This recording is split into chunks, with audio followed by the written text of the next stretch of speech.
তেমন একটা সুন্দর হয়নি।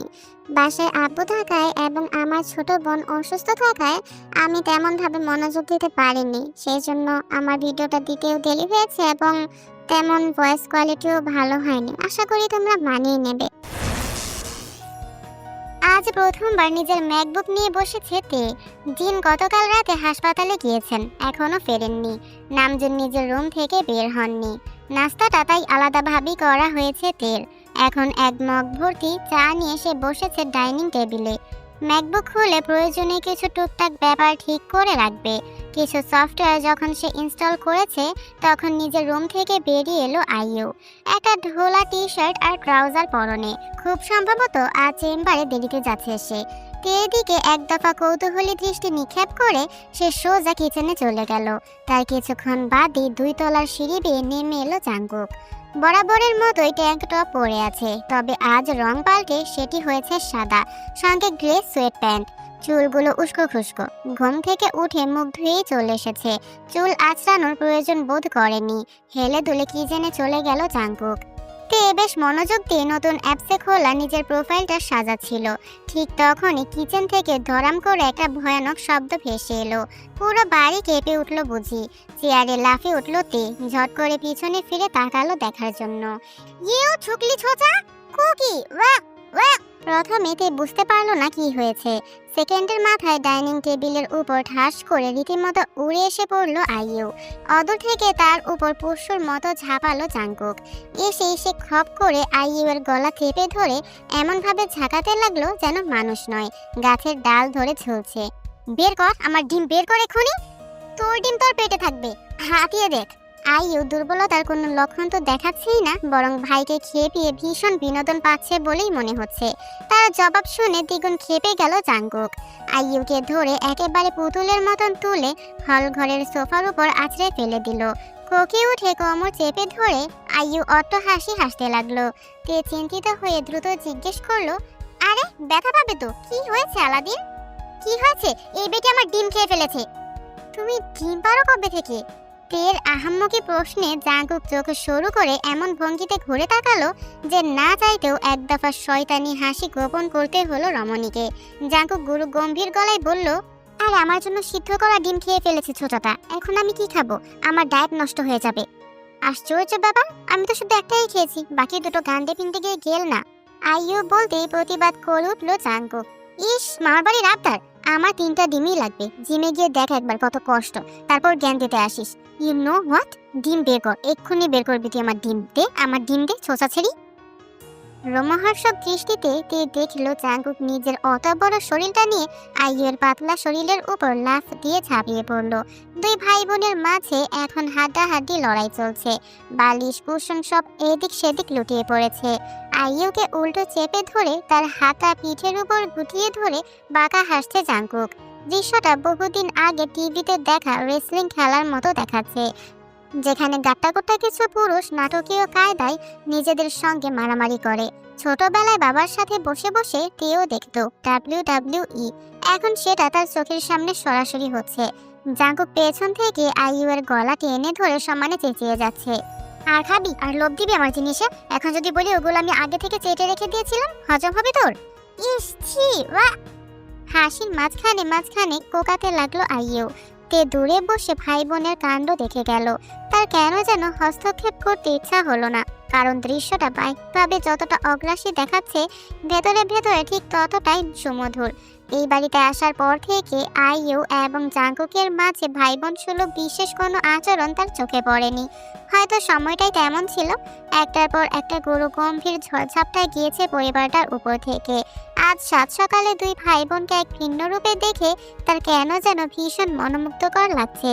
খুনসুটি, ভালোবাসা, না বলা স্নেহ, উপরি রাগ দেখানোই তো ভাই বোনের বন্ধন, তাই না?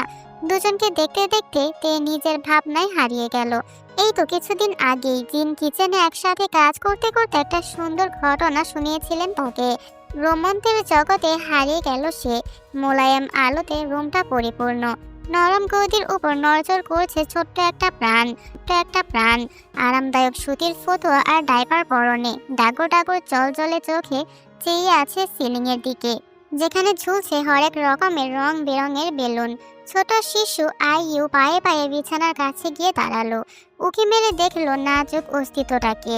এক হাত তুলে মাপলো সে, তার এক হাতের সমান হয়েছে বাবুটা। এত ছোট মানুষ হয়! বিস্ময়ে আইইউর চোখে বুঝি তারা ফুটে উঠল। ছোট ছোট পা তুলে বিছানার উপর উঠে এলো সে। বাবুটার পাশে উল্টো হয়ে শুয়ে পড়লো। বিস্ময় মাখা নয়নে দেখলো কিভাবে হাত পা ছুঁড়ছে সে। এই বাবুটা নাকি তার ভাই হয়। আচ্ছা, ভাই কি জিনিস? যেমনটা তার বান্ধবী রিয়ার আছে, কিন্তু রিয়ার ভাই তো এত ছোট না, অনেক বড়। তাহলে আইইউর ভাই এত ছোট কেন? শিশুসুলভ মনে সহস্র প্রশ্ন জাগলো। বাবুটা নড়তে নড়তে উল্টে যেতেই আইইউ দ্রুত হাত বাড়িয়ে আবার চিৎ করে শুইয়ে দিল। কি নরম একটা তুলতুলে শরীর, কেমন আদর আদর লাগে। কিন্তু তার বাবা যে নামটা বলেছে, সেই নামটা তার একদমই পছন্দ হয়নি। এই আদরটাকে সে কিভাবে ওই নামে ডাকবে? এমা, ছি! এমন সময় রুমে এলেন নামজুন। বিছানার উপর নবজাত ছেলে আর তার পাশে মহতী পর্যবেক্ষণে মেতে থাকা মেয়েকে দেখে তার বুকটা ভরে উঠল। নিঃশব্দে পায়ে পায়ে কাছে গিয়ে দাঁড়ালেন তিনি। বুকে দুবাহু বেঁধে কর্মকাণ্ড দেখলেন। Baby brother? আইইউ টুকটুক করে কথা বলছে। বাবুর গালে আঙুল ছুঁয়ে মোলায়েম গলায় ফিসফিস করে বলে যাচ্ছে, তাড়াতাড়ি বড় হও, আমি তোমার সাথে খেলবো। মুচকি হাসলেন নামজুন। বিছানার কাছে এগিয়ে মেয়ের উপর ঝুঁকে বলে উঠলেন, অবশ্যই খেলবে।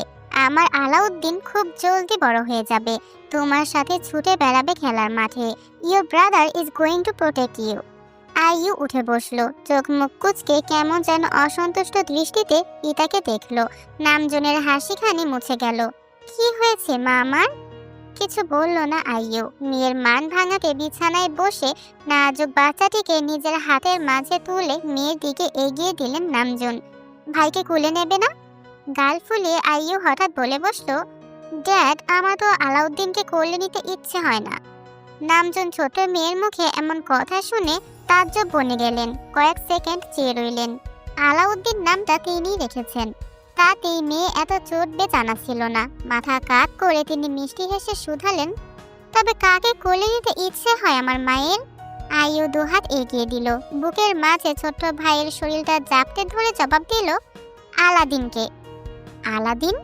বিস্মিত হলেন নামজুন। জোরে জোরে মাথা ঝাঁকালো আইইউ। আমার আলাউদ্দিন না, আলাদিন লাগবে ড্যাড, লাগবেই লাগবে। খিলখিল করে হাসলেন নামজুন। একটি হাত তুলে মেয়ের মাথায় বুলে ঝুঁকে এসে কপালে চুমু খেলেন। ঠিক আছে, আজ থেকে তোমার ভাই তোমার আলাদিন। খুশি?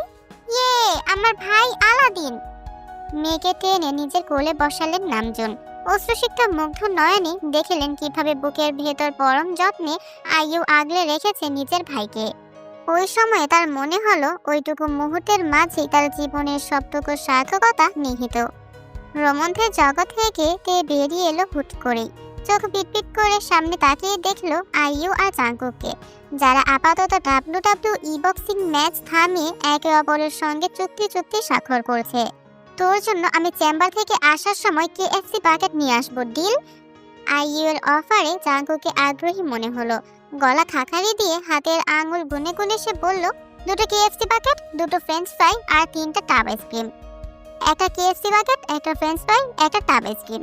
আমার চুলের নেগোসিয়েশন করছিস তুই? আরেকবার চুল বললে তো সত্যিকার চুল টেনে খিচে ছিঁড়ে ফেলবো আমি, বিয়াদব। ওকে ওকে ফাইন, একটা কেএফসি প্যাকেট, দুটো ফ্রেঞ্চ ফ্রাই, দুটো টাব আইসক্রিম। তুই না ডায়েটে আছিস? একটা কেএফসি প্যাকেট, দুটো ফ্রেঞ্চ ফ্রাই, একটা টাব আইসক্রিম। Okay deal. দুজন ভাই বোন এমন ভঙ্গিতে করমর্দন করলো যেন ডিলারশিপ কনফার্ম করেছে দুজন মাফিয়া বস। সোফা থেকে উঠে হেলে দুলে শীষ বাজাতে বাজাতে টেবিলের সামনে এসে দাঁড়ালো জাঙ্কুক। অপরদিকে আইইউ তখন হাসি মাখা ঠোঁটে উঠে দাঁড়িয়ে কোমর ডলতে ডলতে সামান্য খুঁড়িয়ে নিজের রুমের দিকে আড়াল হয়ে গেল। একটা সিদ্ধ ডিমের অনেক খরচা পড়ে গেল মেয়েটার, আহারে, মন্তব্য করলো তে। তাতে জাঙ্কুক ভ্রুকুটি করে তাকালো তার দিকে। ঝুঁকে এসে ম্যাকবুকের স্ক্রিনের দিকে চেয়ে কথা ঘুরিয়ে বলল, ফাইবার খুলে ফেলেছেন? বেশ বেশ, এটা কি লিখেছেন? আর্টিকেল লিখে দেবেন মাত্র $5? মাথা খারাপ। $5 কত টাকা জানেন? কিচ্ছু হবে না $5 দিয়ে। বদলান বদলান, লিখুন $100 ছাড়া মুখও দেখাবি না গরিব। চোখ উল্টে তে বলল, প্রোফাইল তোমার নাকি আমার? জ্ঞান দেওয়া বন্ধ করো, যাও বাকি দুটো ডিম খেয়ে আসো, না হলে আবার জিমিনের নজর পড়বে। চোখ তুলে ফেলবো না ওটার। দৌড়ে কিচেনে গিয়ে এক হাতে দুটো ডিম নিয়ে এসে তের পাশের চেয়ারেই বসে পড়ল জাঙ্কুক। বাই দ্য ওয়ে, পায়ের ওপর পা তুলে বসে একটা আস্ত ডিম মুখে পুরে দিল সে। তে অবাক নয়নে দেখলো গাল ভীষণ ফুলে গেছে ছেলেটার। সাধারণত অতিরিক্ত খাবার মুখে নিয়ে চেবালে মানুষকে দেখতে মোটেও ভালো লাগে না, অথচ জাঙ্কুকের এমন বেখাপ্পা আচরণেও তার উপর চোখ আটকে যাচ্ছে। বিশেষ করে খাবার খেলার সময় তার গলার অ্যাডামস অ্যাপেল নামক উঁচু জায়গাটা যেভাবে ফুলে ফেপে উঠছে সেটা তের মনোযোগ কেড়ে নিচ্ছে দারুণভাবে। এক লহমা চেয়ে থেকে দ্রুত দৃষ্টি ফিরিয়ে নিল রমণী। কোন দিকে তাকিয়ে আছে সে? ইস, লজ্জা বোধ করলো সে ভীষণভাবে। জাঙ্কুকের অবশ্য তার নজরের দিকে বিশেষ খেয়াল নেই। একটা ডিম গিলে শেষ করে অন্যটা জাদুঘরের প্রত্নতাত্ত্বিক নিদর্শনের মতন পর্যবেক্ষণ করতে করতে সে বলল, আপনি যে কম্পিউটার ক্লাসে যাবেন বলে ঠিক করে রেখেছেন, কিভাবে করবেন? গোটলা, ওকে সাথে করে নেওয়ার চিন্তা মাথায় আনবেন না এখন। তে পুনরায় বাস্তবতায় ফিরে এলো। তুমি না বললেও আমি এটাই ঠিক করে রেখেছিলাম, কিন্তু ওকে রেখেই বা যাবো কোথায়? ভাবছি একটা ডে কেয়ার খুঁজবো, কিন্তু এত ছোট বাচ্চা রেখে যেতে মন সায় দিচ্ছে না। আমি সরি, আসলে আমিও বলতে পারছি না ওই সময়টায় আমি বাড়িতে থাকবো কিনা। আমার প্র্যাকটিস থাকে শোয়ের, সেক্ষেত্রে এভাবে চলা যায় না। সবাই তো আর নিজেদের কাজ বাজ বন্ধ করে বাড়িতে বসে থাকতে পারবে না, কম্প্রোমাইজ করতেই হবে। সেটা আমাকেই দেখি, কোর্স ছাড়াই কোনোভাবে কাজ করা যায়, তবে আমি বাসায় থেকে তেজানকে আমি রাখবো। অপ্রত্যাশিত কণ্ঠটি জাঙ্কুক এবং টেকে জমিয়ে দিল। উভয়ে তাকিয়ে দেখলো আইয়ুকে। সালোয়ার কামিজ এবং তার উপরে অ্যাপ্রন পরে পুরো দস্তুর তৈরি মেয়েটি চেম্বারে যাচ্ছে স্পষ্ট। জাঙ্কুক ভ্রু কুঁচকে ফেলল। তুই সিস? মাথা দোলালো আইয়ু। হ্যাঁ, এমনিতেও চেম্বারে দুপুরের সময় রোগী তেমন থাকে না, ব্রেক চলে। ওই ব্রেক টাইম চেম্বারে না কাটিয়ে বাসায় চলে আসবো। একটা দুটো ঘন্টা ম্যানেজ করা ব্যাপার না। তাছাড়া জিমিন তো আছেই। আশা রাখছি কোর্সের সময়টা দুপুর থেকে বিকালের মাঝেই, 2টা থেকে 4টা। তে বলল। আইয়ু তার দিকে এক পলক চেয়ে শেষে জাঙ্কুকের দিকে ফিরল। তাহলে তো হলোই, বাড়িতে মানুষের অভাব নেই, ব্যবস্থা একটা ঠিক হয়ে যাবে। ভাবুক ভঙ্গিতে আরেকটা ডিম মুখে পুরে দিল জাঙ্কুক। আইয়ু দাঁড়িয়ে নেই, হন হন করে হেঁটে এসে চলে গেল বাড়ির বাইরে। তে মেয়েটির চলার পথে তাকিয়ে মনে মনে ভাবলো, ফিরে এলে একা কোনো সময় তাকে ধন্যবাদ জানাবে সে। এমনিতেও আগের একটা ধন্যবাদ মেয়েটার প্রাপ্য। একটা কথা জিজ্ঞেস করি? তের প্রশ্নে জাঙ্কুক মুখ তুলে মাথা হেলালো। রমণী প্রশ্ন করলো, আইয়ু এর কি অ্যারেঞ্জ ম্যারেজ? জাঙ্কুক খানিকটা সময় চুপ করে রইল। তে বেশ মনোযোগ দিয়ে তার চেহারাটা দেখলো। বিয়ের দিন কিচেনে দেখার দৃশ্যটি তে যেমন আজও ভোলেনি, তেমন কারো কাছে খোলাসাও করেনি। সুগা এবং আইয়ু উভয়ের মাঝে আগে থেকে সম্পর্ক ছিল স্পষ্ট।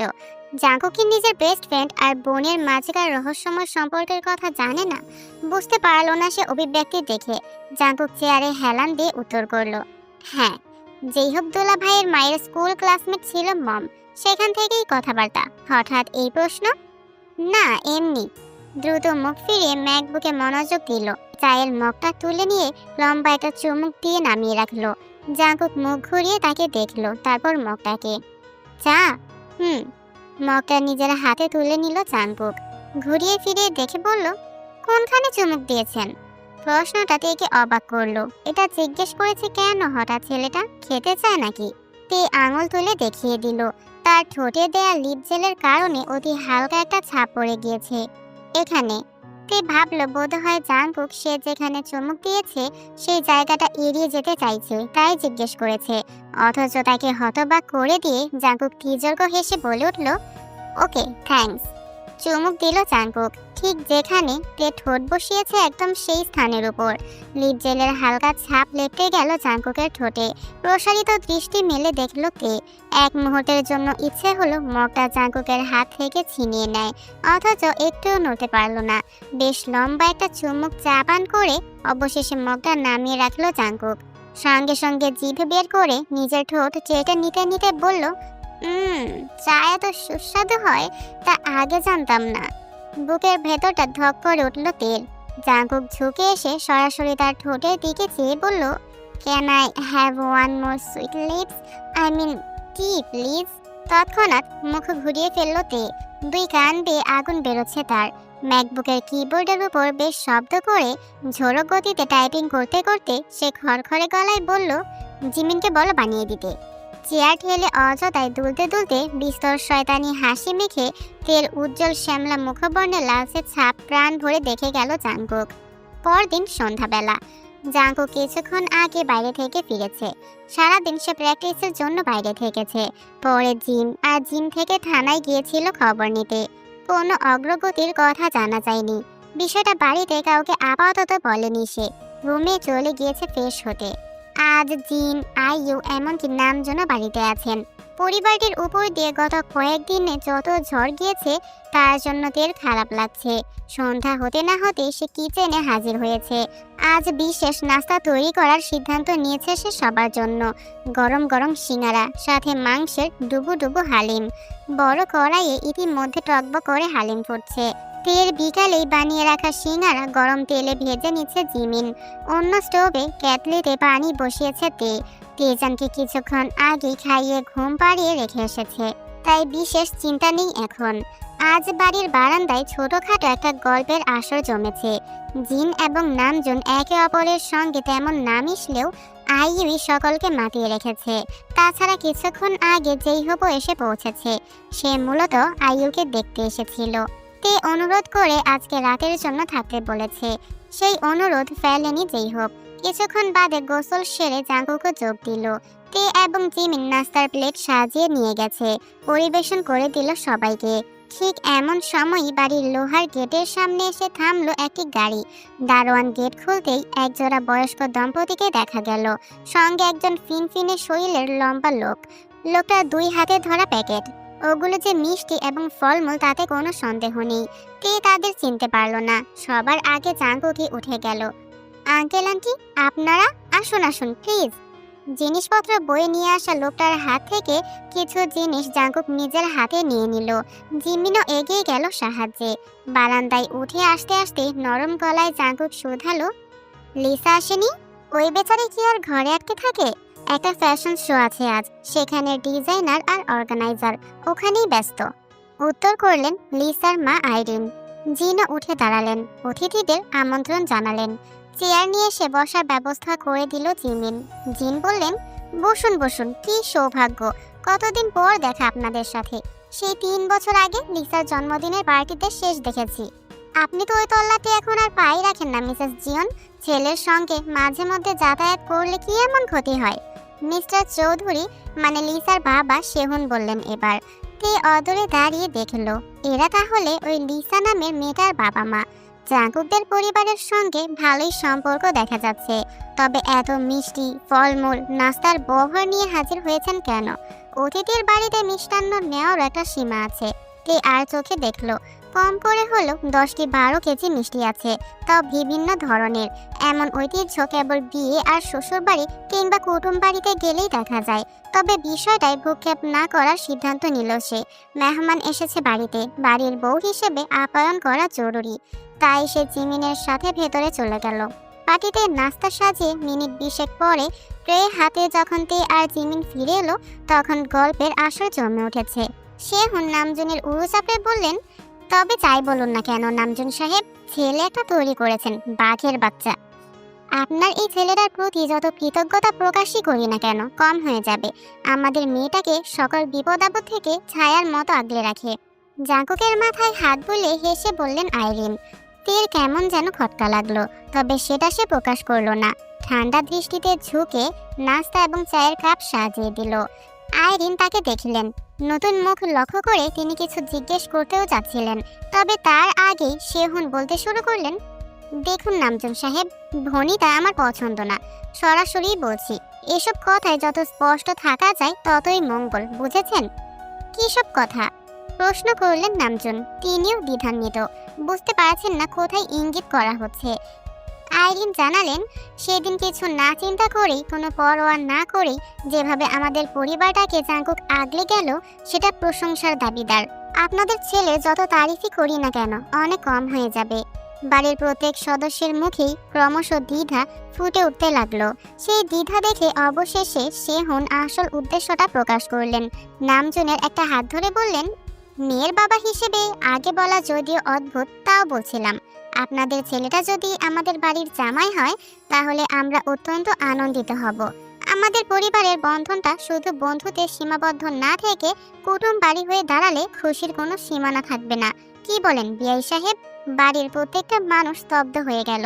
কিছু বুঝে ওঠার আগেই প্রত্যেক জোড়া দৃষ্টি গিয়ে স্থাপিত হলো এক পাশে বরফের মতন দাঁড়িয়ে থাকা তের দিকে, যার চোখে এই মুহূর্তে শুধুমাত্র শীতলতা ছাড়া আর কিছু অবশিষ্ট নেই। বাড়ি জুড়ে দীর্ঘ পিনপতন নীরবতা। সবাই যেন ভুলে গিয়েছে কিভাবে কথা বলতে হয়। অস্বস্তি ঘেরে বসলো প্রত্যেকের অন্তরে। এমন পরিস্থিতি কিভাবে তৈরি হলো?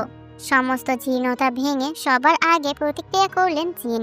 ত্যক্ত ভাষা পরিহার করে তিনি বেশ স্বাভাবিক কণ্ঠেই হাত তুলে তের দিকে নির্দেশ করে বললেন, আপনাদের সঙ্গে ওর পরিচয় করিয়ে দিই আগে। ও আমার পরিচয় আমি নিজে দিতে জানি আম্মু।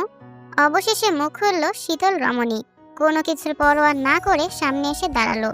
পরনের সালোয়ার কামিজের ওড়নাটা ঘোমটা হিসেবে মাথায় দেয়া তার, সেটা টেনে ঠিকঠাক করে মিস্টার আর মিসেস চৌধুরীর দিকে সে চেয়ে জানালো, আসসালামু আলাইকুম আঙ্কেল আন্টি। আমি কিনতে, ওয়াইফ অব জাঙ্কুক আলাদিন, এই বাড়ির একমাত্র বউ। শেহুন এবং আইরিনের মাঝে মহাবিস্ময় ভর করলো। তড়িৎ গতিতে এদিক সেদিক তাকালেন তারা। আহাম্মক বনে গিয়েছেন পুরোপুরি। নামজুনের দিকে চেয়ে শেহুন চৌধুরী জিজ্ঞেস করলেন, নামজুন সাহেব, আপনার ছেলে বিবাহিত?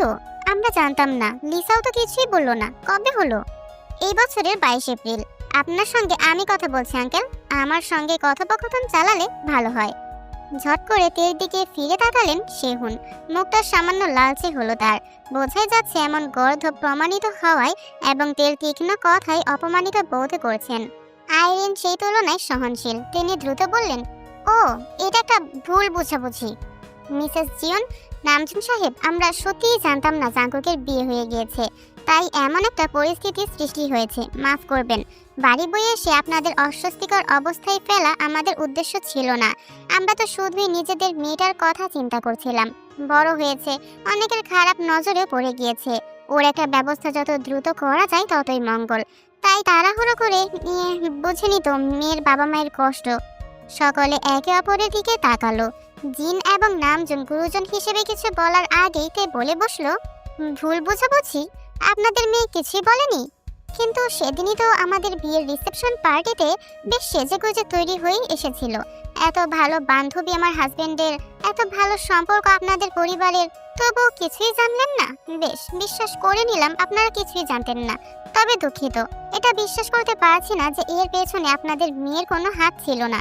আপনারা জানেননি কারণ সে বলেনি। এখন সে বলেনি যে কোন উদ্দেশ্য থেকে, সেটা খুঁড়তে গেলে কেঁচোর বদলে সাপ বেরিয়ে আসতে পারে। এই মেয়ে, হঠাৎ গর্জে উঠলেন চেহুন। তের দিকে আঙুল তুলে শাসালেন, মুখ সামলে কথা বলো। ভুল হয়ে গিয়েছে আমাদের দ্বারা। তোমাকে অপ্রস্তুত করার জন্য আমরা দুঃখিত। কিন্তু তাই বলে আমার মেয়ের সম্পর্কে উল্টোপাল্টা কথা আমি মেনে নেব ভাবলেও বা কি করে? দেখে তো ভদ্রঘরের মেয়ে মনে হয়, বিয়ে হয়েছে ভদ্র পরিবারে। তাহলে কথায় এত অভদ্রতা কেন? আমার মেয়েকে দোষ দাও, সাহস কত তোমার? শুধুমাত্র জাঙ্কুকে স্ত্রী বলে তোমাকে ছেড়ে কথা বলবো ভাবলে বোকার স্বর্গে বসবাস করছো। তাছাড়া তুমি এখানে এলেই বা কোথা থেকে? এই ফ্যামিলি চ্যারিটি কেস করতে ভালোবাসে জানতাম, তেমনই কোনো কেস না তো। তে বরাবর তাকালো শেহুনের চোখের দিকে। এক চুলও নড়ল না, না তো পিছিয়ে গেল। আমি এই বাড়ির চ্যারিটি কেস নাকি অন্য কিছু সেটা আপনার চিন্তার বিষয় নয় আঙ্কেল। জীবনে থেকে শিখেছি, গুরুজনদের ততক্ষণ সম্মান দেওয়া উচিত যতক্ষণ তারা গুরুজনের মতো আচরণ করে। আপনি সেই নিয়মের ব্যতিক্রম নন। একটা ভুল বোঝাবুঝির উপর এত রিয়েক্ট করার কি আছে? মিসেস জিন, নামজুন সাহেব, আপনাদের বাড়ির বউ এত বেয়াদব কেন? আইরিন বলতেই জিন একটুখানি বাঁকা হেসে জানালেন, আমাদের বাড়ির বউ যে, তাই শির দ্বারাটা একটু বেশি শক্ত। গাঢ় নীরবতা নেমে এলো চারপাশে আবারও। তে শেষে একবার মিস্টার আর মিসেস চৌধুরীর দিকে তাকিয়ে বলল, আমার আপনাদের সঙ্গে কোনো ব্যক্তিগত শত্রুতা নেই, না আছে আপনাদের মেয়ের প্রতি। তবে আজ থেকে বিষয়টা নিয়ে দ্বিতীয়বার চিন্তা করব। ভুল বোঝাবুঝি যখন হয়েছেই তখন এখানেই সেটার সমাপ্তি ঘটলে ভালো হয়। তবে নিজের মেয়ে বলে চোখে ঠুলি পরে বসে থাকবেন না। কেন সে এত গুরুত্বপূর্ণ একটা কথা আপনাদের জানায়নি সেটা নিয়ে মেয়েকে প্রশ্ন করতে শিখুন। বায়াসড পিতামাতা হবেন না। এভাবে কিন্তু সমাজে অপরাধী, দুর্নীতিবাজ, পরকীয়াকারী তৈরি হয়। এটুকুই। তে আর দাঁড়ালো না, উল্টো ঘুরে হন হন করে হেঁটে বাড়ির ভেতরে আড়াল হয়ে গেল। সে চলে যাওয়ার পরেও তার প্রত্যেকটা কথার শীতল একটা আবেশ রয়ে গেল। নাস্তা অধরা পড়ে রইল, চা ঠান্ডা হয়ে গেল, অথচ কারো আর মনে রইল না কিছুই। গাঢ় নিস্তব্ধতা। মিস্টার চৌধুরী বসে বসে একটি দীর্ঘশ্বাস ছেড়ে নামজনকে বললেন, আজ যা হলো তার জন্য আমরা ক্ষমা প্রার্থী, মাফ করবেন, কিন্তু একটা কথা না বলে পারছি না। আপনাদের বাড়ির বউয়ের ঔদ্ধত্য ঠিক মানতে পারলাম না। লিসারও হয়তো কোথাও গিয়ে ভুল হতে পারে। আমরা এত কিছু করেছি, আজ এখানে আসছি সেটাও আমার মেয়েটা জানে না, তারপরও এভাবে আমাদের মেয়েকে নিয়ে কথা শুনিয়ে গেল। দুঃখিত হলেও এই বিষয়টা মানতে পারলাম না। ওর আচরণ খুবই অহংকারী। আইরিন সহমত পোষণ করতেই অবিশ্বাস্য একটি গুরু গম্ভীর কণ্ঠস্বর ভেসে এলো। রানী বলে কথা, অহংকার তার অলংকার। ঝট করে ফিরে তাকালো সকলে। এতক্ষণ যাবৎ একদম নিশ্চুপ বসে থাকা জাঙ্কুক নিজের চেয়ার ছেড়ে উঠে দাঁড়িয়েছে। তার চোখ জোড়ায় যেন ঝড় খেলে যাচ্ছে। অগ্রাসী দানবের ছায়া জেগে উঠেছে তার অবয়ব জুড়ে। শীতল চোখে সে তাকালো সেহুনের দিকে। বুকে দুবাহু বেঁধে মাথা কাত করে অশরীরী তুল্য এক কণ্ঠে বলল, আমার স্ত্রীর নামের সঙ্গে বেয়াদব শব্দটা উচ্চারণ করার আগে এই বাড়ির চৌকাঠের বাইরে বেরিয়ে যাবেন। এই রাজ্যের ত্রিসীমানায় রানীর অপমান শুধু নিষিদ্ধ নয়, দণ্ডনীয় অপরাধ। প্রথমবার ভুলটা করেছেন, তাই আমি কিছু মনে না করে খোলা মনে মাফ করে দিলাম। দ্বিতীয়বার you are not living without consequence. রাতের জন্য তেজানের প্রয়োজনীয় জিনিসগুলো মোটামুটি গুছিয়ে নিয়েছে তে। ঘুমন্ত ছেলেকে আস্তে করে বুকে চেপে সে যখন বেডরুম থেকে বেরোতে যাবে, তখনই হন্তদন্ত হয়ে ভেতরে ঢুকলো জাঙ্কুক। দৌড়ে এসেছে বেশ তাড়াহুড়া করে। উজ্জ্বল চেহারায় খানিকটা লালচে ভাব ফুটে উঠেছে, তাই তেকে দেখে ভ্রু কুঁচকে ফেলল সে। পোটলাকে নিয়ে কোথায় যাচ্ছেন? তে বিনা দ্বিধায় শান্ত গলায় উত্তর করলো, গেস্ট রুমে। ভালো লাগছে না, তাই আজ তাড়াতাড়ি ঘুমাবো। জাঙ্কুকের চোখ কপালে উঠে গেল রীতিমতো। পরক্ষণে সেখানে মিশ্রিত ভয় এবং আক্রোশ ভর করলো। বেডরুম ছেড়ে গেস্ট রুমে যাবেন মানে কি? মানে তেমন কিছুই না, I need space, that's it. তে এগোলো, কিন্তু জাঙ্কুক দরজা আটকে দাঁড়িয়ে গেল। তার শক্তপোক্ত গরনের শরীর মুহূর্তেই পথ বন্ধ করে দিল সম্পূর্ণ। বিরক্তি নিয়ে তাকালো তে। জাঙ্কুক গভীর গলায় বলল, দরকার হলে আমি চলে যাব, আপনি এখানেই থাকবেন। তোমার রুম থেকে তোমাকে বের করার অধিকার আমার নেই। কিসের অধিকার নেই আপনার? আপনি আমার বিয়ে করা বউ, আমি আপনার 3 কবুল বলা স্বামী। বিয়েটা কোন উদ্দেশ্যে হয়েছে সেটা বাকিরা না জানলেও আমি আর তুমি ঠিকই জানি আলাদিন। তাই প্লিজ নাটক করো না। আমার কেরিয়ার দাঁড়িয়ে গেলে এই সংসার খেলাটাও শেষ হয়ে যাবে। এত অধিকার ফলানোর আর কারণ দেখছি না, সামনে থেকে সরো তুমি। তে জাঙ্কুকে জোর করে সরিয়ে এগোতে চাইলেই তার একটা হাত খপ করে ধরে ফেললো ছেলেটা। তে যার নাড়া খেয়ে ততক্ষণে জেগে উঠতে শুরু করেছে। তে এক হাতে ছেলেকে বুকে ধরে রেখে ক্ষুদ্র দৃষ্টিতে জাঙ্কুকের দিকে তাকিয়ে মৃদু গলায় আক্রোশ চেপে বলল, আমার হাত ছাড়ো আলাদিন। আপনার কাছে আমি কি দোষ করেছি তে আপু? বারবার আমার সব নিবেদনগুলোকে এভাবে পায়ে ঠেলে দেন কেন? আপনি কি কিছুই বোঝেন না, কিছুই জানেন না?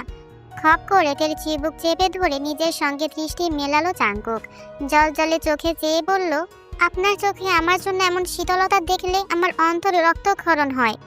ঝুঁকে এলো সে, তের কপালে কপাল ঠেকিয়ে ফিসফিস করে বলল, please recognise me for once.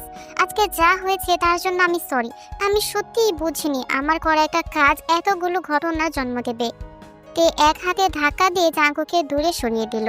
তেজানকে সাবধানে বিছানায় শুইয়ে দিয়ে পুনরায় সে উঠে দাঁড়ালো। মোকাবেলা করলো স্বামীর। তোমাদের জেনারেশনটার অধপতনের কারণ তোমাদের কেয়ারলেস মনোভাব। তোমার প্রত্যেকটা কথা, প্রত্যেকটা কাজ হলো বুমেরাং। আজ হোক, কাল হোক, 10 বছর পরে হোক, এই প্রতিদান ফিরে আসবেই।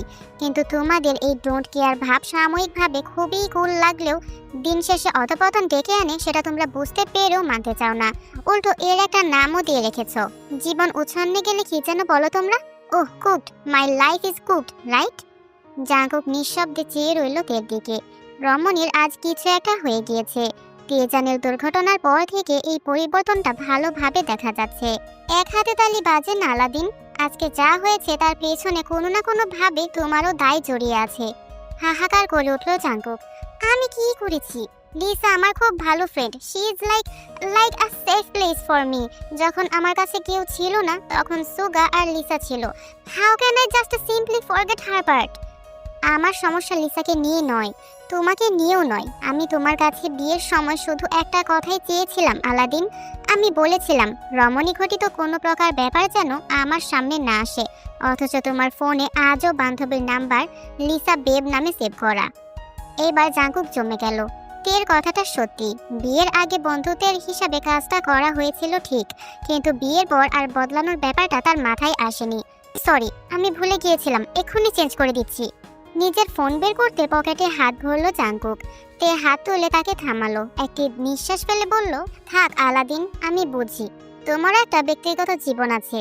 লিসার মা বাবা তো এমনি এমনি আজ বিয়ের প্রস্তাব নিয়ে আসেননি, হয়তো মেয়ের পছন্দ তারাও বুঝতে পেরেছেন। মাঝখানে আমি ঢুকে গিয়েছি। আমি না থাকলে হয়তো শেষমেশ তোমার লিসার সাথেই বিয়ে হতো। ব্যাপার না, আর একটা বছর সহ্য করো, আমি কিছু একটা ব্যবস্থা করি, তারপরে তুমি মুক্তি পেয়ে যাবে। তখন যা ইচ্ছা হয় করো, যার সাথে মনে হয় ঘুরে বেড়াও। রোখার ভালো মতো নিজের কাঁধে চেপে ধরে খারাপ ভাবে হাতে ফ্ল্যাশলাইট নিয়ে সেটা জানেন উদ্দেশ্যে গর্জে উঠল। জাঙ্কুকের ভাঙা গলাইতে একটুখানি থমকালো। সে নিজে সবার আগে ভেতর নরম হলো। জাঙ্কুক মাথা নিচু করে পায়ের দিকে তাকিয়ে দাঁড়িয়ে আছে। তার দু হাত শক্ত মুঠো পাকিয়ে রেখে বারান্দা দিয়ে শেষমেশ নিচে চলে এলো। শুধু নিজের দিকেই বসে গেলেন আজীবন। আমায় বুঝতে চাইলেন না। এখানে বোঝাবুঝির কিচ্ছু নেই। আমি যা বলছি ঠান্ডা মাথায় নিজের জীবনের অভিজ্ঞতা থেকেই বলছি। আমার মনে হয় তোমার দোষ আছে, তোমার মনে হয় তোমার দোষ নেই, তুমি পরিস্থিতির শিকার। এখানেই আমাদের চিন্তাধারার পার্থক্য, এটাই সম্পর্কের অসমতা। আর যা হলো তা শুধু ট্রেলার ছিল। ভবিষ্যতে এমন আরো অনেক অনেক ভিন্নতা তৈরি হবে। আমার কাছে তোমার আচরণ অযৌক্তিক লাগবে, তোমার কাছে আমার আচরণ অযৌক্তিক লাগবে, কারণ আমরা ভিন্ন যুগের মানুষ, ভিন্নভাবে ভাবি। তোমার কাছে যেটা বন্ধুত্ব রক্ষা, আমার কাছে সেটা বিষ। তাই বলছি, দূরে থাকো, ভালো থাকো। জাঙ্কুক লম্বা পায়ে এগিয়ে এসে তের কোমর জাপটে ধরে তাকে পাশের দেয়ালের সঙ্গে ঠেসে ধরলো। এতই অবিশ্বাস করেন আপনি আমাকে? কি মনে হয় লিসা আমার সাইড চিক? ওকে আমি প্রশ্রয় দিয়ে বিয়ের স্বপ্নে ভুলিয়ে রেখেছিলাম? হ্যাঁ, তাই মনে হয় আপনার, তাই না? রীতিমতো গর্জে উঠল জাঙ্কুক। কপালে শিরা উপশিরা ফুলে ফেপে উঠেছে তার, মুখ ধারণ করেছে রক্তিম বর্ণ। তীব্র আক্রোশে কাঁপছে সমস্ত শরীর।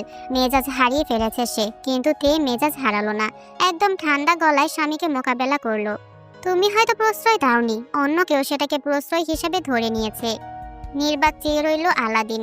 তে বলল, তোমাদের পুরুষদের সমস্যাটা কোথায় জানো আলাদিন? তোমরা না শব্দের অর্থ বোঝো না, এর ব্যবহার জানো না। No means no Aladdin. তোমার স্ত্রী তোমাকে না বললে যেমন তোমাকে সেই না এর সম্মান রাখতে হবে, তেমনি যে কোনো পরিস্থিতিতে নিজের গায়রত রক্ষায়ও তোমাকেও জোর দিয়ে না বলা শিখতে হবে। এখন তোমার পাশে ঘুরঘুর করা নারী যদি তোমার বছরের পর বছরের পুরাতন বন্ধু হয় তবুও। জাঙ্কুক নিজের একটি হাত তুলল, শতান্তের মুখের পাশে দেয়াল বরাবর একটি ঘুষি বসিয়ে দিল সে। তে এক চুলও নড়ল নবধি, একদম স্থির চেয়ে রইল স্বামীর আক্রোশপূর্ণ মুখপানে। আপনি আমাকে বিশ্বাস করেন না, তাই তো? আমি আপনার কাছে আর ৫-১০টা কাপুরুষের সমান। বেশ, তবে থাকুন আপনি আপনার সন্দেহ আর অবিশ্বাস নিয়ে, থাকুন আপনার মনের মতো। নিজেকে নিয়েই ভাবুন, নিজের সন্তানকে নিয়েই ভাবুন, ওটাই আপনার একমাত্র ধর্মকর্ম ও জ্ঞান। Selfish women. কথাগুলো বলার সময় একবারের জন্য তের চোখের দিকে তাকালো না জাঙ্কুক। দূরে সরে নিজের মাথার চুলে আঙুল চালিয়ে হন হন করে হেঁটে সে বেডরুম থেকে বেরিয়ে গেল। তে দেয়ালের সঙ্গে লেপ্টে দাঁড়িয়ে স্বামীর চলে যাওয়া দেখলো। সে জানে আজ এক রাতে আলাদিন তার থেকে 1000 বছর দূরে সরে গিয়েছে।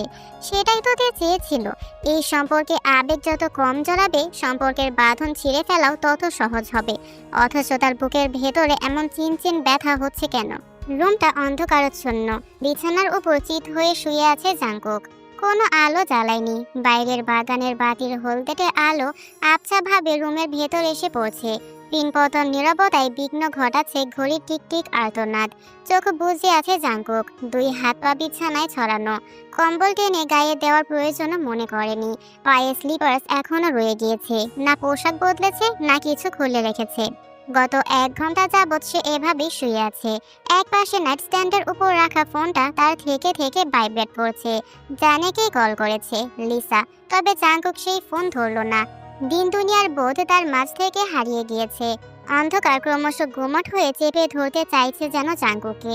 হঠাৎ করে রুমের ভেতরকার বাতাস ভারী হয়ে উঠেছে, যেন অদূর থেকে কোনো অশনি সংকেতের ঘন্টা বাজছে। রুমে এসি চলছে, এরপরও দর দর করে ঘামছে সে। সিলিংয়ে ঝুলতে থাকা সিলিং ফ্যানটার তার শূন্য চোখ জোড়া আঁকড়ে রেখেছে বুঝি, দৃষ্টিই ফেরাতে পারছেন না। একটানা চেয়ে রইল জাঙ্কুক, নিষ্পলক। নিঃশ্বাস প্রশ্বাস ক্রমশ দ্রুততর হয়ে উঠল তার। অতঃপর একদম হঠাৎ করেই তার চোখের সামনে নীরব রুমের দৃশ্যটা বদলে গেল। কেমন যেন ভয়ঙ্কর হয়ে উঠল। অশরীরী আতঙ্ক বয়ে গেল জাঙ্কুকের শির দ্বারা। এই অনুভূতি তার খুব করে চেনা। চোখ জোড়া শুকনো খটখটে হয়ে গেল তার।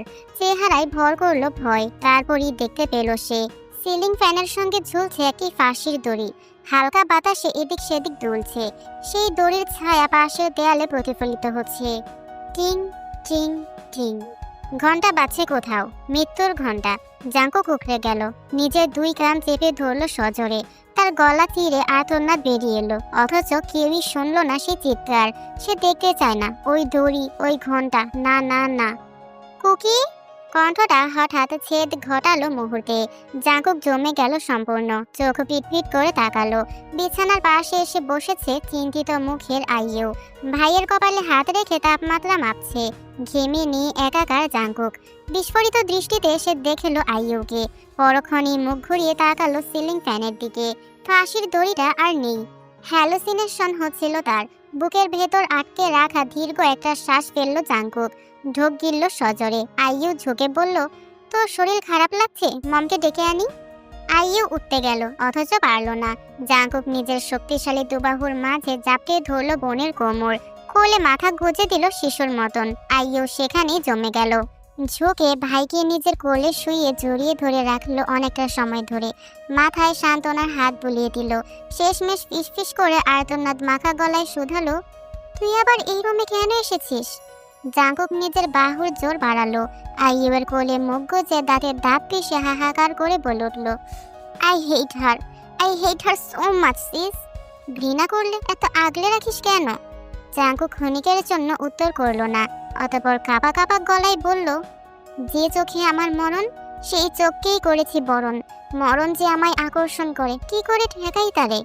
আজ একদম সকাল সকাল জিমে চলে এসেছে জাঙ্কুক। সারা রাত ঘুম হয়নি। শেষে আইয়ু জোর করে তাকে গেস্ট রুম থেকে নিয়ে অন্য রুমে শুইয়ে দিয়েছিল।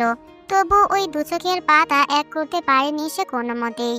এক ফ্লাস্ক ভর্তি কফি নিয়ে সে এসেছে জিমে। প্রতিদিনের তুলনায় অতিরিক্ত শক্তি খরচ করে ব্যায়াম করছে সে।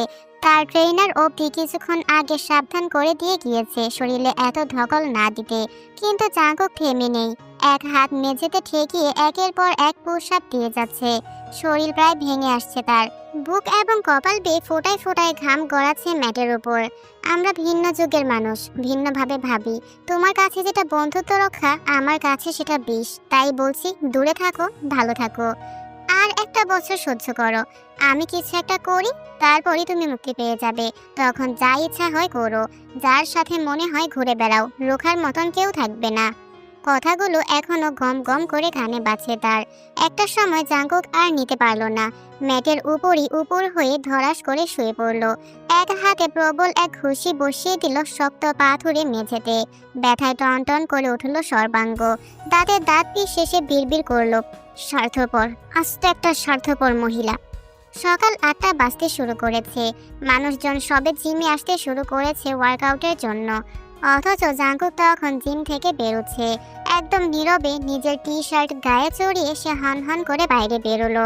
মাথা থেকে ব্যক্তিগত চিন্তা সরিয়ে জোরপূর্বক একটা নতুন গানের কম্পোজিং সাজাচ্ছে সে। বেশি গুরুত্ব দেওয়া উচিত হয়নি। জীবনটা আগের মতো বাউন্ডুলে থাকলেই সেও ভালো থাকতো। সংসার করার স্বাদ মিটে গিয়েছে তার।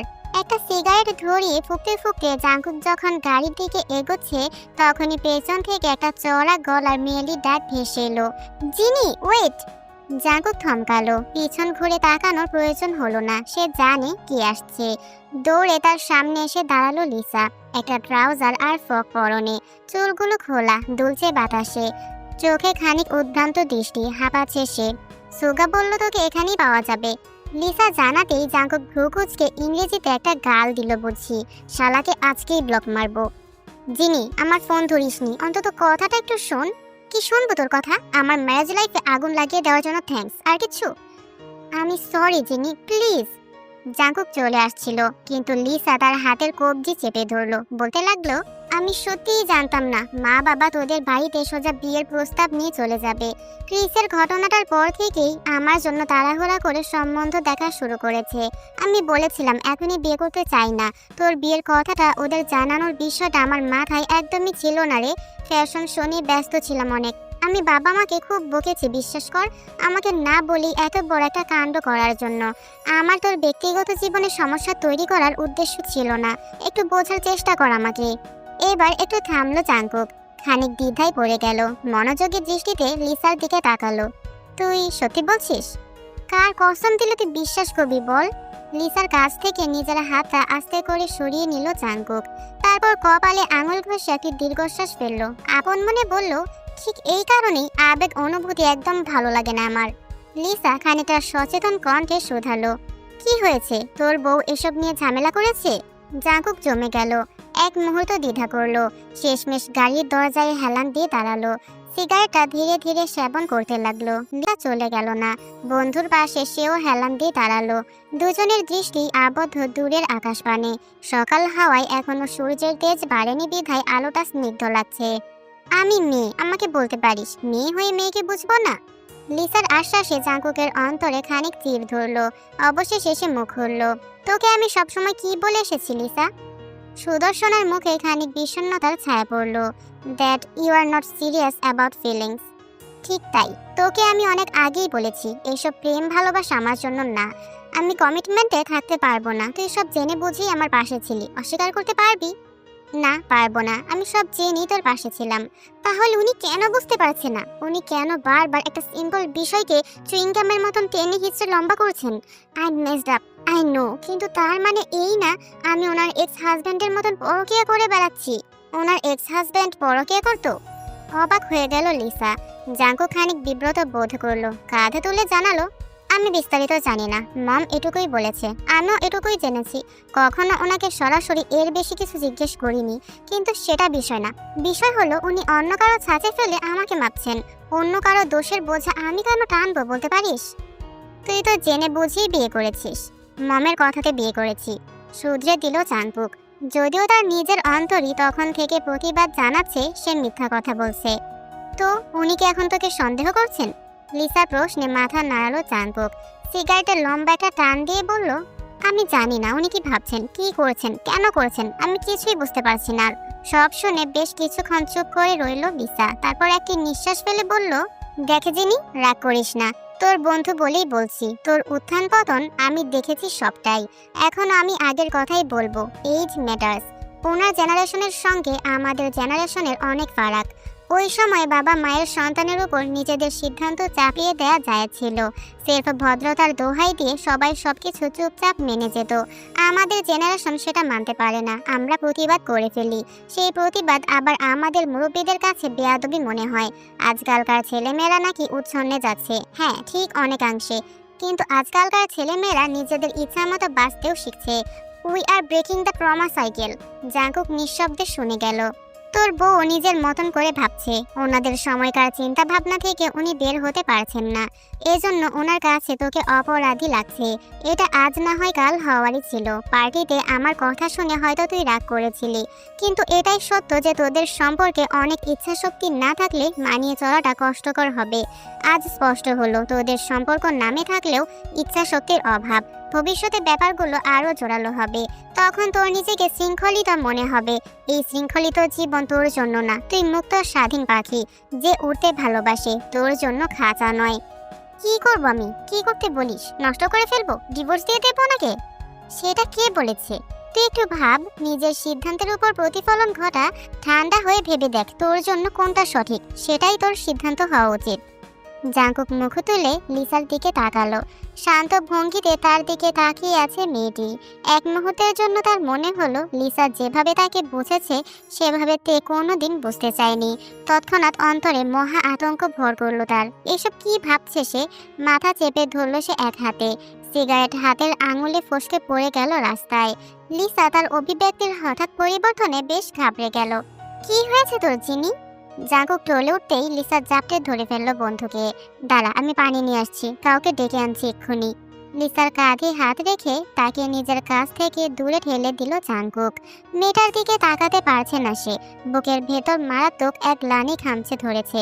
ক্ষণিকের জন্য হলেও কিভাবে সে পারলো অমন একটা কথা চিন্তা করতে। দূরে, Lisa please, I need to go home. এক সেকেন্ডও আর অপেক্ষা করলো না জাঙ্কুক। নিজের গাড়িতে উঠে বসলো।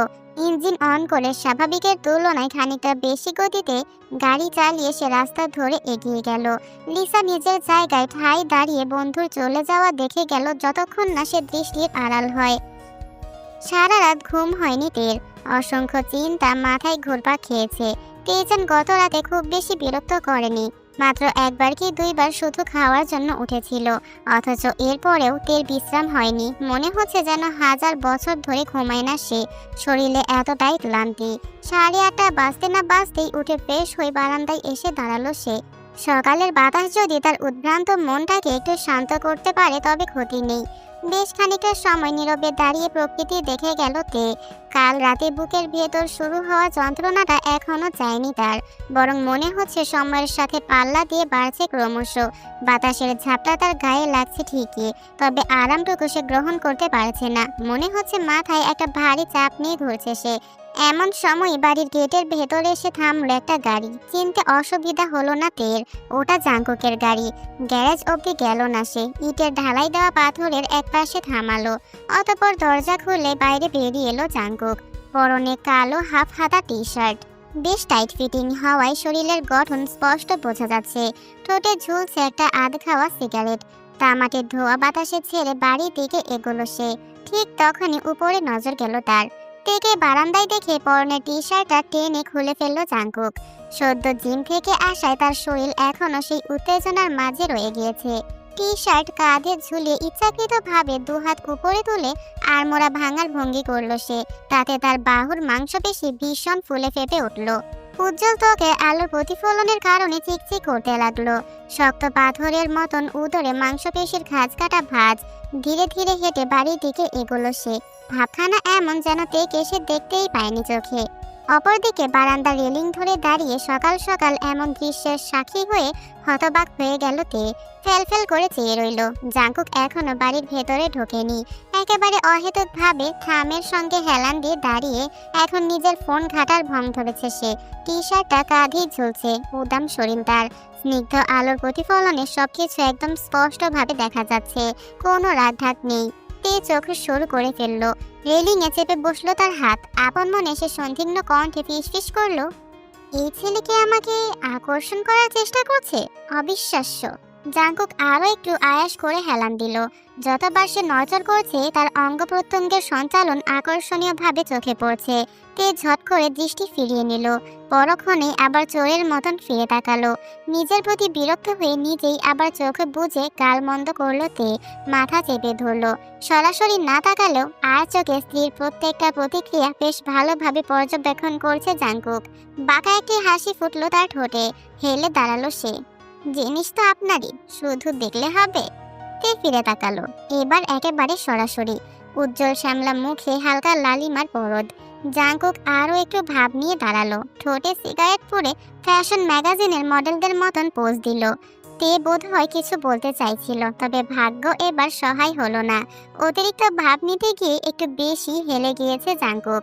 থামের সঙ্গে তার পিঠ একেবারে হঠাৎ করে পিছলে গেল। ভারসাম্য হারিয়ে ফেললো জাঙ্কুক। মাদার ফাঁকা গর্জে উঠল সে। তারপরই অমন দস্যু শরীর নিয়ে ধপাস করে বাড়ির সিঁড়ির গোড়ায় আছড়ে পড়ে গেল সে। টি শার্টটা লুটিয়ে পড়লো কাছে কোথাও। একেবারে হাত পা ছড়িয়ে চিৎপটাং হয়ে গিয়েছে সে। ব্যথা পেয়েছে বেশ, তবে সেই অনুভূতি তার নেই। উজ্জ্বল ত্বক তার লজ্জায় টকটকে লাল হয়ে উঠতে শুরু করেছে। বারান্দা থেকে তে হতভম্ব হয়ে দৃশ্যটা দেখছে। ঠোঁট কয়েক ইঞ্চি ফাঁক হয়ে রয়েছে তার বিস্ময়ে। দুহাতে মাথা চেপে ধরে জাঙ্কুক হেসে উঠল। আল্লাহ, ইটস মি ওয়ান্স এগেইন। সবাইকে বাঁচাও আর আমার বেলায় শুকনা রাস্তায় পিছলা খাও, এ কেমন নাইনসাফি। ভাইজান, ছেঁচা খাইছেন? রীতিমতো বুলেটের গতিতে বাড়ির ভেতর থেকে ছুটে এলো জিমিন। লাফিয়ে পড়ে জাঙ্কুকের বাহু চেপে ধরে টানাটানি শুরু করলো। ওয়াম্মা, ক্রেন আনেন, ক্রেন। ভাইজান চ্যাপ্টা হয়ে গেছে রে, তুলতে হবে। সব দুর্গন্ধের বাচ্চা। জাঙ্কুক অত্যন্ত রাগে জিমিনকে ঠেলে সরিয়ে দিয়ে উঠে বসতে চাইলো। অনিয়ন্ত্রিত পায়ে উঠতে গেলে আরেকটা হোঁচট খেয়ে এবার সোজা থামের গায়ে বাড়ি খেলো। জিমিন পেছন থেকে তার পিঠ চেপে ধরায় এবার উল্টো হয়ে পড়া থেকে বেঁচে গেল সে। জিমিন জাঙ্কুকের কপালে হাত চেপে আরেক দফায় হাহাকার করে উঠল। ভাইজান, ও ভাইজান, আপনার স্মৃতিশক্তি ঠিক আছে? দেখি, বলেন দেখি আমি কে? আপনার চোখের সামনে এখন কয়টা আঙুল দেখছেন, বলেন তো? এবার আর হাসি ধরে রাখতে পারলো না তে, শব্দ করে হেসে ফেললো। রেলিং চেপে ধরে হাসতে হাসতে সে মেঝেতেই বসে পড়লো। জাঙ্কুকের মুখটা পুরোপুরি টমেটো হয়ে গেল, যে কোনো মুহূর্তে বিস্ফোরণ হবে। জরিনারাম্মা সকিনা, দুর্গন্ধ, তোর উপর ঠাড়া পড়ুক, তোর চুল উঠে টাকলা হয়ে যাক, তোর গায়ের চামড়া পশমে ভরে যাক, তোর মুখে গু পড়ুক শালি, 3 দিনের শুকনা বাসি শক্ত শক্ত গু, হারামজাদি। এক দৌড়ে বাড়ির ভেতর আড়াল হয়ে গেল জাঙ্কুক। অপরদিকে জিমিনও হাসতে হাসতে পিছন পিছন গেল। তে রেলিংয়ে মাথা ঠেকিয়ে রইল। হাসির দমকে শরীর কাঁপতে শুরু করেছে তার। দুপুরবেলা 1:30 বেজে এসেছে প্রায়। আজকে তের ফ্রিল্যান্সিং কোর্সের প্রথম ক্লাস, তাই একটু আগে ভাগে তৈরি হয়ে নিয়েছে সে। তেজানকে পেট পুড়ে খাইয়ে ঘুম পাড়িয়ে রেখেছে। আইও কিছুক্ষণ পরই চলে আসবে। জিমিন আপাতত খেয়াল রাখছে। নিজের জিনিসপত্র ব্যাগে গুছিয়ে নিতে নিতে তে সকালের ঘটনাটা ভাবলো। প্রেস্টিজ পাংচার হয়ে গিয়েছে একজনের। এসেছিল সিডিউস করতে, কিন্তু সম্মান খুইয়ে বিদায় নিয়েছে। সারা সকাল আর জাঙ্কুকে দেখেনি তে। তার সামনে ভুলেও আসেনি। এখন বোধহয় বাড়িতে নেই, কোথাও গিয়েছে। তে টেক্সট মেসেজ করেছে, কম্পিউটার ক্লাসে যাচ্ছি আমি। কিন্তু জাঙ্কুক কোনো উত্তর করেনি। সিন করে ফেলে রেখেছে। সেটা আজকের সকালের রাগ থেকে নাকি গতকালের পোষা রাগ তে বুঝতে পারছে না। তে ঠোঁট থেকে ধীরে ধীরে মুছে গেল হাসিটা। একটি নিঃশ্বাস ফেলে সে চুপচাপ ফোনটা আবার ব্যাগে ভরে রাখলো। ব্যাপার না, গাড়িতেই তো যাবে, ড্রাইভার আছে। তেজান যেহেতু বাসায়, তার চিন্তার কোনো কারণ নেই। এর মধ্যেই আইইউ এসে পড়েছে। অ্যাপ্রন খুলতে খুলতে ভেতরে ঢুকলো সে। তেকে পুরো দস্তর তৈরি দেখলো, বিশেষ কোনো মন্তব্য করলো না। চুপচাপ হেঁটে ভেতরে যাচ্ছিল। এমন সময় তে তাকে ডাকলো, আইইউ। আইইউ থামলো, খানিকটা অবাক হয়ে তাকালো পেছনে। তে ব্যাগ কাঁধে নিয়ে হেঁটে গিয়ে দাঁড়ালো তার সামনে। তোমাকে একটা কথা বলার ছিল। সন্দিগ্ধ হলো আইইউ। বলুন। ধন্যবাদ, একদম সহজ গলায় বলল তে। আইইউ এর ভুজোড়া উঁচু হলো। কয়েক সেকেন্ড সে কথাই বলতে পারলো না। তে একটি হাত বাড়িয়ে তার বাম হাতটা আলতো ভাবে ধরলো। সত্যি বলতে আমি তোমাকে দোষ দিই না। আমার ভাইয়ের সাথে কেউ জোর করে বয়সে বড় ডিভোর্সি এক বাচ্চার মাকে বিয়ে দিতে চাইলে আমিও তোমার মতোই প্রতিবাদ করতাম। তোমার রাগ জায়েজ ছিল। তবে ধন্যবাদ কেন দিচ্ছেন? আপনি তো জানেন আমি আপনাকে পছন্দ করি না, আর কোনোদিন করবও না। আইইউ মুখ ঘুরিয়ে নিলেও নিজের হাতটা সরিয়ে নিল না। থেকে ধরতে দিল। তে মৃদু হাসলো। তার হাতটা খানিক চেপে জানালো, ধন্যবাদ এই কারণে যে তোমার রাগ, তোমার অভিমান, তোমার মনুষ্যত্বটাকে বিসর্জন দিতে পারেনি। সেদিন তুমি ফার্স্ট থিঙ্কিং না করলে আজ আমি সুস্থ শরীরে বিনা আঘাতে এখানে দাঁড়িয়ে থাকতে পারতাম না। তুমি না থাকলে আজ আমি চিন্তামুক্ত ভাবে আমার ছেলেটাকে তার ফুফির ভরসায় রেখে কম্পিউটার ক্লাসে যেতে পারতাম না। You are a girl's girl and you deserve this. Thank you. তোমার জন্য আমার মন থেকে শুধুই দোয়া আসে। আইইউ কিছুক্ষণ স্তব্ধ হয়ে তাকালো। তে নিজের হাতটা ছাড়িয়ে দূরে সরে দাঁড়ালো। তারপর আস্তে করে ফিরে তাকালো আইইউ। হঠাৎ করে তির্যক হেসে বলল, ফুফি মনে হয়ে লাভ কি? সেই বড় হলে তো কুটনিই মনে করবে। আইইউ এর হাসিটুকু দেখে তেও মোলায়েম হাসলো। আপনার ধন্যবাদ সাদরে গ্রহণ করা হলো, তবে তার মানে এই না যে আমি আপনাকে মেনে নিয়েছি। তবে আইইউ এর এই কথার মাঝে কোনো তথ্য আজ পাওয়া গেল না। সে হেঁটে ভেতরে চলে গেল। তে কিছুক্ষণ শান্ত দৃষ্টিতে তাকিয়ে রইল সেদিকে। তারপর উল্টো ঘুরে বাড়ির বাইরের দিকে এগোলো। সে যখন সিঁড়ি বেয়ে নেমে আসছে, তখনই গেট পেরিয়ে উল্টো দিক থেকে ছুটে এলো একটা ফিনফিনে পাতলা শরীরের অধিকারী ছেলে। তে মুখ তুলে তাকিয়ে অবাক হয়ে গেল। চিনতে বেগ পোহাতে হলো না। জাঙ্কুকের বন্ধু সাংহুন। আসসালামু আলাইকুম ভাবি। তে অবাক হয়ে সাংহুনের কাছে গিয়ে দাঁড়ালো। ওয়ালাইকুম আসসালাম। সাংহুন তুমি? আলাদিন তো বাসায় নেই, বাইরে কোথাও গিয়েছে। আমি জানি না কোথায়। আপনি ভুল ভাবছেন। আমি জাঙ্কুকের জন্য আসিনি, আপনার জন্য এসেছি। আমার জন্য? অবাকের চূড়ান্ত সীমা পেরিয়ে গেল তে। ড্রাইভার গাড়ি চালিয়ে সে পাশে দাঁড়িয়েছে ততক্ষণে। সেই গাড়ির প্যাসেঞ্জার সিটের দরজা খুলে সাংহুন হাসি মুখে আমন্ত্রণ জানালো তাকে। আমি আপনাকে পৌঁছে দেওয়ার ডিউটিতে আছি আজ, সিকিউরিটি পারপাস। কে নিযুক্ত করেছে তোমাকে এই ডিউটিতে? তির্যক হেসে সাংহুন ঠোঁটে আঙুল ছুঁয়ে জানালো, বসের নাম মুখে নেওয়া বারণ ভাবি।